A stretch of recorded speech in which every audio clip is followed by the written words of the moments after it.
Jumpa lagi dengan saya di DIS Official. Pada kesempatan ini, saya akan meneruskan tentang doa arwah yang diyakini dalam iman Katolik. Seperti saya katakan pada video sebelumnya bahwa praktik doa arwah telah dilakukan bahkan sebelum Yesus lahir. Dan pada kesempatan ini saya akan menunjukkan bahwa Rasul Paulus juga melakukan atau mempraktekkan doa arwah dalam kitab suci. Dalam 2 Timotius 1 ayat 16 sampai 18, di sana kita temukan peneguhan bahwa ada doa arwah. Dalam beberapa diskusi ada perbedaan pendapat tentang Onesiforus dalam surat kedua Rasul Paulus kepada Timotius. Pembahasan tentang Onesiforus biasanya berkaitan dengan iman Katolik yang mendoakan arwah orang yang telah meninggal dunia.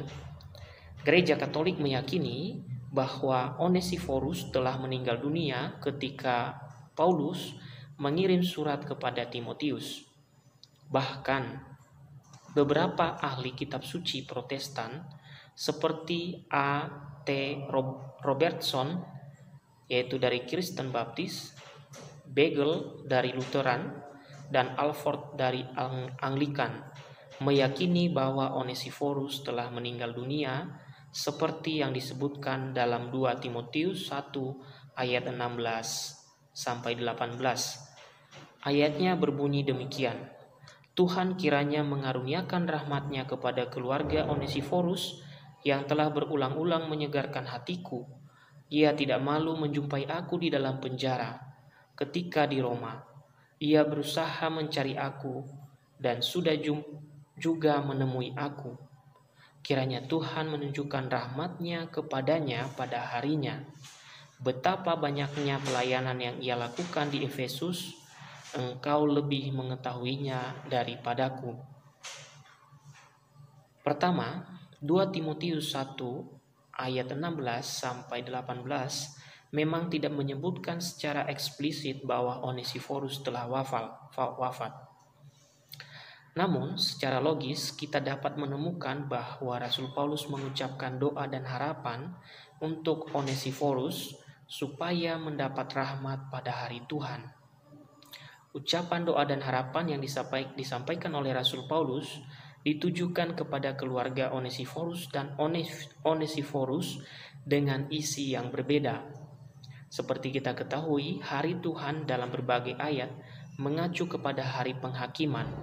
Oleh sebab itu, lebih logis jika Onesiforus telah wafat.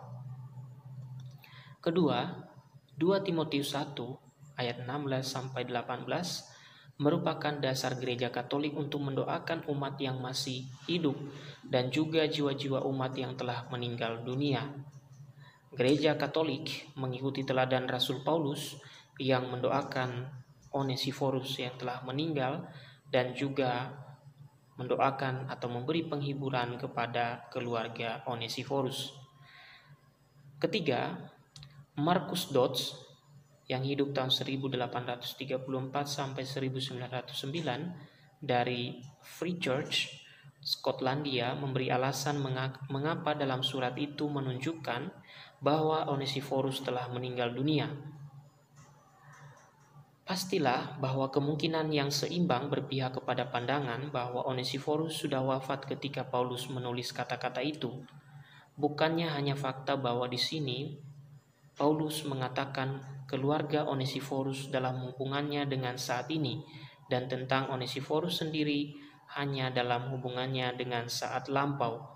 Ada juga fakta yang lebih jelas bahwa pada salam terakhir, ketika salam-salam ditujukan kepada Priska dan Aquila dan dari Eubulus, Pudens, Linus dan Claudia, namun sekali lagi hanya keluarga Onesiforus dan bukannya Onesiforus sendiri yang diberikan salam. Gaya bahasa ini hanya dapat seperlunya dimengerti jika Onesiforus tidak lagi hidup di dunia ini, tetapi masih memiliki istri dan anak-anak yang masih hidup di Efesus. Tetapi adalah tidak mudah untuk menjelaskan referensi ini kepada keluarga Onesiforus. jika ia sendiri masih hidup. Juga terdapat karakter tertentu dalam doa sang rasul. Mengapa ia membatasi harapannya agar Tuhan menunjukkan kemurahannya pada harinya? Hari Tuhan adalah istilah yang dipakai untuk menjelaskan hari penghakiman. Mengapa Paulus tidak juga berdoa agar rahmat Tuhan dicurahkan kepada Onesiforus di dalam kehidupannya? Perkataan Rasul Paulus ini akan terdengar janggal jika Onesiforus masih hidup, namun menjadi lebih masuk akal jika Onesiforus sudah wafat. Tentang hal yang kedua, tampaknya tidak ada alasan untuk meragukan bahwa perkataan Rasul Paulus itu merupakan sebuah doa. Bahwa sang hakim pada hari penghakiman terakhir akan mengingat semua perbuatan baik yang dilakukan oleh Onesiforus yang tidak dapat dibalas oleh Rasul Paulus dan menempatkannya sebagai miliknya. Paulus tidak dapat membalasnya, tetapi berdoa agar Tuhan melakukannya dengan menunjukkan rahmat belas kasihan kepadanya pada hari terakhir itu. Itu adalah salah satu bukti atau alasan mengapa dalam Timotius itu, 1 Timotius itu, Onesiforus wafat menurut Markus Dodds. Itu adalah salah satu alasan mengapa gereja Katolik juga sampai saat ini mendoakan arwah orang-orang yang telah meninggal dunia.